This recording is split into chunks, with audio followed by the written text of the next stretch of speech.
नमस्कार दोस्तों, स्वागत है आपका हमारे YouTube चैनल ऐसे हिंदी गुरुजी पर। और अपनी राजस्थान के इतिहास की सीरीज चल रही थी जिसके अंदर अपन पढ़ रहे थे गुर्जर प्रतिहार वंश। अब आगे देखिए। अब अपन पढ़ेंगे नागभट्ट द्वितीय को। इनका शासनकाल देखिए 795 ईस्वी से 833 ईस्वी तक इनका शासनकाल रहा। इनके माता पिता देखिए, सुंदरी देवी इनकी माता थी और वत्सराज इनके पिता थे। नागभट्ट द्वितीय का दरबार था वो नागावलोक दरबार कहलाता था। कौन सा दरबार कहलाता था? नागावलोक दरबार। नागभट्ट द्वितीय ने गंगा जल में समाधि ली और वह समय था 23 अगस्त 833 ईस्वी को। इनके उत्तराधिकारी कौन बने? तो उसका आंसर हो जाएगा रामभद्र इनके उत्तराधिकारी बने। इनकी रचना देखिए, इनकी रचना का नाम है बलि प्रबंध। बकुला अभिलेख के अनुसार देखिए, मंडोर विजय के बाद नागभट्ट द्वितीय ने उपाधि धारण की। यानी बकुला अभिलेख के अनुसार नागभट्ट द्वितीय ने कौन सी उपाधि धारण की? तो वो देखिए, परम भट्टारकर महाराजा धीराज परमेश्वर की उपाधि इन्होंने धारण की। प्रथम प्रतिहार शासक जिसने परम भट्टारक महाराजा धीराज परमेश्वर की उपाधि धारण की, तो इसका आंसर हो जाएगा नागभट्ट द्वितीय। यह क्वेश्चन हेडमास्टर परीक्षा 2012 के अंतर्गत पूछा गया है। त्रिवंशीय संघर्ष में नागभट्ट द्वितीय ने प्रतिहारों का नेतृत्व किया। किसका नेतृत्व किया? प्रतिहारों का। गोविंद तृतीय से हारा, यानी जो नागभट्ट द्वितीय थे वो गोविंद तृतीय से हारे थे। 806 ईस्वी से 808 के मध्य राष्ट्रकूट वंश के शासक गोविंद तृतीय से युद्ध किया, जिसमें नागभट्ट द्वितीय की हार हुई। आगे देखिए, चक्रायुद्ध को हराया। यानी नागभट्ट द्वितीय ने किसको हराया था? चक्रायुद्ध को। इसमें देखिए, नागभट्ट द्वितीय ने कन्नौज के शासक चक्रायुद्ध को 816 ईस्वी में परास्त कर कन्नौज को अपनी राजधानी बनाई। इस प्रकार नागभट्ट द्वितीय के शासनकाल से ही प्रतिहारों की कन्नौज शाखा का आरंभ होता है। यानी प्रतिहारों की जो कन्नौज शाखा थी वो नागभट्ट द्वितीय के शासनकाल से आरंभ होती है। आगे देखिए, मुंडोर युद्ध में धर्मपाल को हराया। कन्नौज का शासक चक्रायुद्ध जो पाल वंश से संबंधित था, इस पर आश्रित था। अतः धर्मपाल ने नागभट्ट पर आक्रमण कर दिया। दोनों के मध्य मुंडोर या मुंगेर नामक स्थान पर युद्ध हुआ, जिसमें नागभट्ट द्वितीय की विजय हुई। यानी मुंडोर या मुंगेर का युद्ध किस किस के बीच हुआ? चक्रायुद्ध। यानी धर्मपाल जो पाल वंश से संबंधित थे एक साइड थे, नागभट्ट द्वितीय जिसके अंदर नागभट्ट द्वितीय की विजय हुई। आगे देखिए, नागभट्ट द्वितीय के वंशज गुर्जर प्रतिहार कहे जाने लगे। यानी जो नागभट्ट द्वितीय के जो वंशज थे वो गुर्जर प्रतिहार कहे जाने लगे। और यह question second grade 2008, second grade 2011 के अंतर्गत पूछा गया है। आगे देखिए, ग्वालियर अभिलेख के अनुसार नागभट्ट द्वितीय ने पराजित किया। यानी किन किन को पराजित किया था ग्वालियर अभिलेख के अनुसार, वो देखिए। पहला देखिए, मत्स्य प्रदेश, मालवा, वत्स, कौशाम्बी। सेकंड देखिए, उत्तरी काठियावाड़ यानी आनर्त प्रदेश।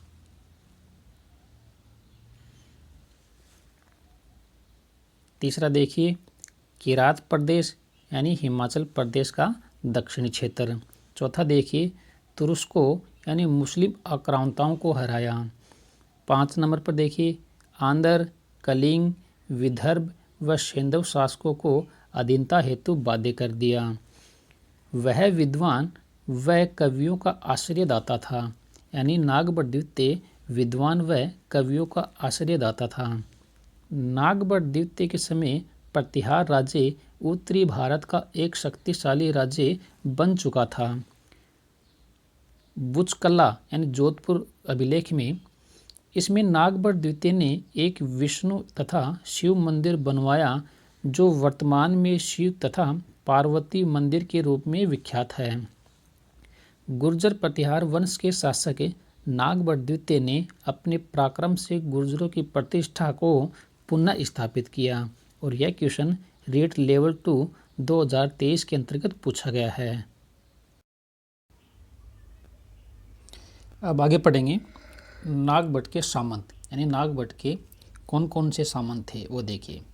पहले नंबर पर देखिए गोविंदराज चाहमान यानी गुवक प्रथम। सेकंड देखिए गोहिल खुमान यानी गोहिल शासक है।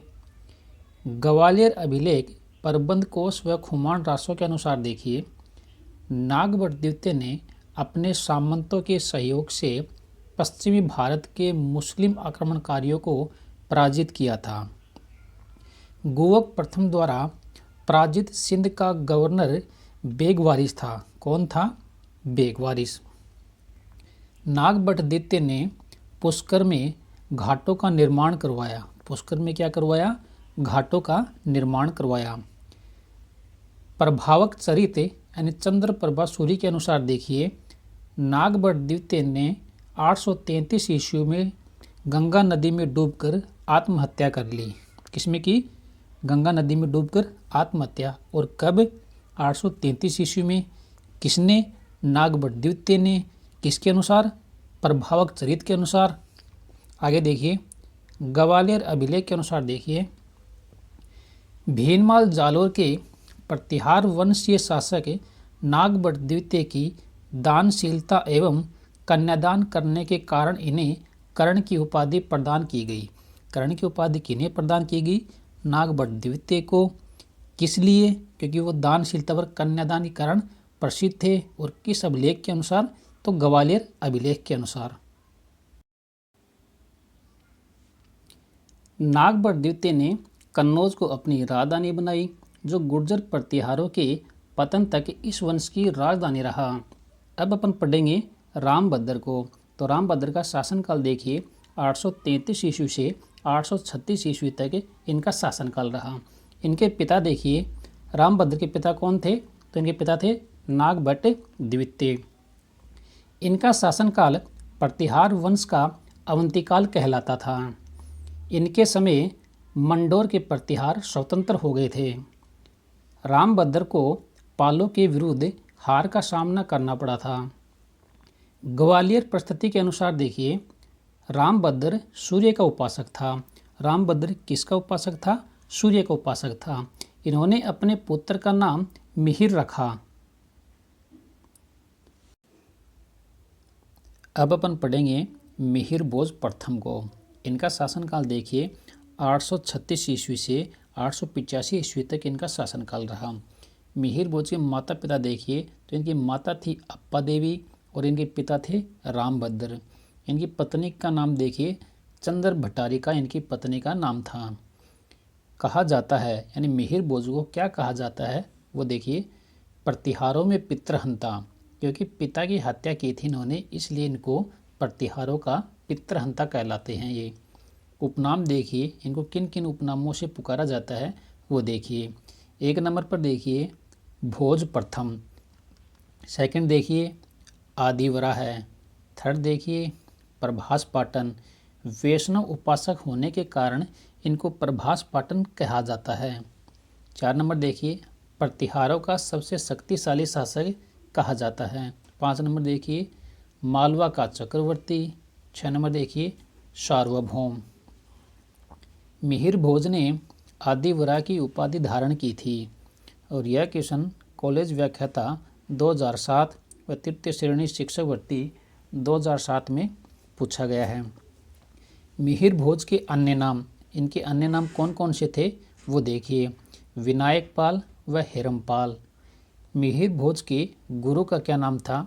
इनके गुरु का नाम था राजशेखर। मिहिर भोज अपने समय का उत्तरी भारत का सबसे शक्तिशाली शासक था। इनका शासनकाल गुर्जर प्रतिहार वंश का स्वर्णकाल माना जाता है। यानी गुर्जर प्रतिहार वंश का स्वर्णकाल किस शासक के शासनकाल को माना जाता है? तो इसका आंसर हो जाएगा मिहिर भोज के शासनकाल को। वरा अभिलेख के अनुसार देखिए इनका यह प्रथम अभिलेख था और उसका समय था 836 ईस्वी। ग्वालियर प्रस्तुति के अनुसार देखिए इनके समय का सर्वाधिक प्रसिद्ध अभिलेख है यह, जिसमें उपाधि का वर्णन है आदिवरा। यानी आदिवरा की उपाधि का वर्णन किस प्रस्तुति या किस अभिलेख के अनुसार है, तो इसका आंसर हो जाएगा ग्वालियर प्रस्तुति। दौलतपुर अभिलेख, इसमें उपाधि का वर्णन है प्रभास। यानी मिहिर भोज की उपाधि थी प्रभास और उसका वर्णन किसमें है, दौलतपुर अभिलेख में। आगे देखिए, मिहिर भोज के संबंध में जानकारी मिलती है, वो देखिए किस किस में जानकारी मिलती है। एक नंबर पर देखिए राज तरंगिणी में मिलती है जो कलन की थी। सेकंड देखिए ग्वालियर प्रस्तुति के अंदर मिलती है। 3 नंबर देखिए अरब यात्री सुलेमान का विवरण के अंदर मिलती है। आगे देखिए अरब यात्री सुलेमान जिनकी बुक थी किताब उल सिंध वल हिंद और उसका समय था 851 ईस्वी। इसके अनुसार देखिए मिहिर भोज के बारे में क्या वर्णन किया गया है। एक नंबर पर देखिए मिहिर भोज भारत का सबसे शक्तिशाली शासक था। यानी मिहिर भोज थे वो भारत के सबसे शक्तिशाली शासक थे जिसने अरबों को रोक दिया था। इनके पास बहुत बड़ी अश्वसेना थी। सेकंड नंबर पर देखिए अरबों का अमित्र था तथा इस्लाम का शत्रु कहा। 3 नंबर पर देखिए हिंदुस्तान काफिरों का देश है। 4 नंबर में देखिए मिहिर भोज एक कवि को प्रत्येक श्लोक पर 1 लाख मुद्राएं देता था। मिहिर भोज ने अपनी मुद्राओं पर आदिवरा की उपाधि उत्कीर्ण करवाई थी। उसके समय के चांदी और तांबे के सिक्के थे जिन पर श्री मदादिवरा अंकित रहता था। मिहिर भोज वैष्णव धर्म को संरक्षण प्रदान किया था। वैष्णव धर्म को संरक्षण प्रदान किसने किया था, तो उसका आंसर हो जाएगा मिहिर भोज ने। बगरमा लेख के अनुसार देखिए जो उत्तर प्रदेश से संबंधित है, इसमें मिहिर भोज को संपूर्ण पृथ्वी को जीतने वाला बताया गया है। संपूर्ण पृथ्वी को जीतने वाला किसे बताया गया है, मिहिर भोज को। किसके अंदर, बगरमा लेख के अनुसार। इनकी राजधानी देखिए, प्रथम राजधानी उज्जैन, दूसरी धार, तीसरी कन्नौज थी। स्कंद पुराण के अनुसार देखिए मिहिर भोज ने तीर्थ यात्रा हेतु राज्य का भार महेंद्र पाल को सौंपकर सिंहासन त्याग दिया था। अरबी यात्री सुलेमान ने मिहिर भोज के समय का वृत्तांत प्रस्तुत किया और यह क्वेश्चन वरिष्ठ अध्यापक भर्ती 2023 में पूछा गया है। आगे देखिए मिहिर भोज का साम्राज्य। 1 नंबर पर देखिए इनका साम्राज्य पूर्वी बंगाल, अधिकांश राजपूताना, मालवा, सौराष्ट्र, ग्वालियर तक था। सेकंड पर देखिए उत्तर में हिमालय की तराई से दक्षिण में बुंदेलखंड तक था। 3 नंबर में देखिए पश्चिम में राजपूताने से मध्य प्रदेश से लेकर पूर्व में पाल साम्राज्य की सीमा तक था। मिहिर भोज का शाब्दिक अर्थ क्या है, तो इसका शाब्दिक अर्थ है सूर्य का प्रतीक। मिहिर भोज ने बलपूर्वक बहुत से मुसलमानों को हिंदू बनाया है। आगे देखिए मिहिर भोज ने हराया, यानी किन किन शासकों को मिहिर भोज ने हराया था वो देखिए। 1 नंबर में देखिए राष्ट्रकूट शासक कृष्ण तृतीय को, इनसे मालवा छीना था। सेकंड देखिए कलिंजरा के जय शक्ति चंदेल को हराया, यानी नर्मदा तट पर हराया था। 3 नंबर में देखिए पालवंश के देवपाल को हराया। 4 नंबर में देखिए पालवंश के विग्रहपाल यानी नारायण पाल को हराया और कन्नौज पर अधिकार किया। 5 नंबर में देखिए हर्षराज को हराया जो गोहिल वंश से संबंधित थे। 6 नंबर में देखिए गुणाम बोधि देव को हराया जो कलचुरी से संबंधित थे। आगे देखिए मिहिर भोज द्वारा रचित ग्रंथ कौन कौन से हैं उनका उल्लेख करेंगे। श्रृंगार प्रकाश, शब्दानुशासन, आयुर्वेद सर्वस्व, राजमृगांक, सरस्वती कंठाभरण, राजमार्तंडेय, कृत कल्पतरु और योग सूत्र इनके रचित ग्रंथ हैं। नेक्स्ट देखिए मिहिर भोज द्वारा रचित ग्रंथ कौन कौन से हैं। सर्वस्व, श्रृंगार प्रकाश, कल्पतरु, राजमार्तंडेय और यह क्वेश्चन JN 2022 में पूछा गया है। नेक्स्ट देखिए मिहिर भोज को समकालीन राष्ट्रकूट नरेश अमोघ वर्ष से भी संघर्ष करना पड़ा था। मिहिर भोज को कलचुरी नरेश के हाथों पराजय का सामना करना पड़ा। अपने साम्राज्य के विभिन्न भागों की रक्षा के लिए उसने योग्य सामंतों को नियुक्त किया था, जिसमें प्रमुख कौन कौन हैं वो देखिए। गणाम बोधिदेव, हर्षराज, कक्कुक, बाउक। प्रमुख कौन कौन से? गणाम बोधिदेव, हर्षराज, कक्कुक और बाउक के। अब अपन पढ़ेंगे 7 नंबर पर महेंद्रपाल प्रथम को। इनका शासनकाल देखिए 885 ईस्वी से 910 ईस्वी तक इनका शासनकाल रहा।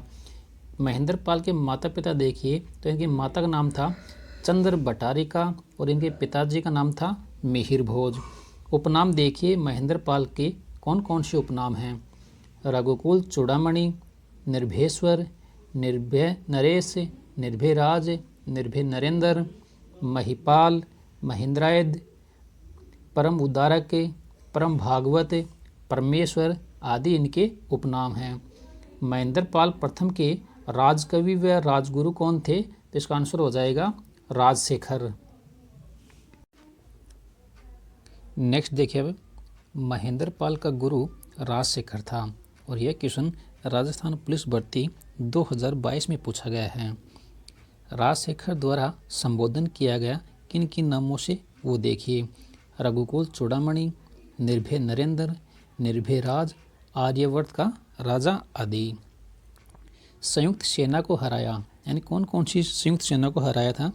पाल, राष्ट्रकूट व प्रतिहारों के संघर्ष में पाल राष्ट्रकूटों की संयुक्त सेना को हराने वाला प्रथम शासक था। कौन? महेंद्रपाल। विदसाल भंजिका जो राजशेखर की है, इसमें महेंद्रपाल को रघुकुल तिलक कहा गया है।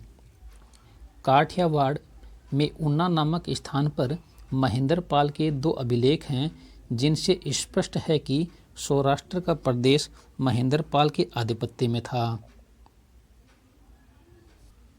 नेक्स्ट देखिए, राजतरंगिणी जो कलहण की है, इसमें देखिए महेंद्रपाल ने थक्के वंश को पराजित करके पश्चिमी पंजाब पर भी अधिकार कर लिया था, किंतु कालांतर में कश्मीर नरेश शंकर वर्मन ने महेंद्रपाल से इन प्रदेशों को छीनकर पुनः थक्के वंश को दे दिया। फिर भी करनाल पर महेंद्रपाल का अधिकार बना रहा। राजशेखर ग्रंथ के अनुसार देखिए, यानी राजशेखर के ग्रंथ कौन कौन से हैं वो देखिए। कर्पूर मंजरी, काव्य मीमांसा, बाल भारत, विदसाल भंजिका, बाल रामायण, हरविलास, प्रचंड पांडव, भुवन कोश, ये आदि इनके ग्रंथ हैं। राजशेखर द्वारा रचित ग्रंथ कौन कौन से हैं? कर्पूर मंजरी, काव्य मीमांसा, बाल रामायण। और यह क्वेश्चन राजस्थान पुलिस भर्ती 2022 में पूछा गया है। कर्पूर मंजरी की रचना अपनी पत्नी अवंती सुंदरी के आग्रह पर की थी। बी.एन. पाठक के अनुसार देखिए, बी.एन. पाठक ने क्या कहा? हिंदू भारत का अंतिम महान सम्राट था। नेक्स्ट देखिए, अब 8 नंबर पर अब अपन पढ़ेंगे भोज द्वितीय को। इनका जो समय देखिए 910 ईस्वी से 913 ईस्वी तक इनका समय रहा। महेंद्रपाल प्रथम के पुत्र कौन कौन थे वो देखिए। महिपाल प्रथम और भोज द्वितीय इनके पुत्र थे। दोनों पुत्रों में उत्तराधिकारी संघर्ष हुआ। बिलहरी अभिलेख के अनुसार देखिए, भोज अपने चेदी सामंत कोकलदेव प्रथम की सहायता से विजयी होकर कन्नौज की गद्दी पर बैठा। महिपाल प्रथम ने चंदेल शासक हर्षदेव की सहायता से उसका राज्य छीन लिया। इसके नेक्स्ट वीडियो में अपन पढ़ेंगे महिपाल प्रथम को। तब तक के लिए इंतज़ार कीजिए।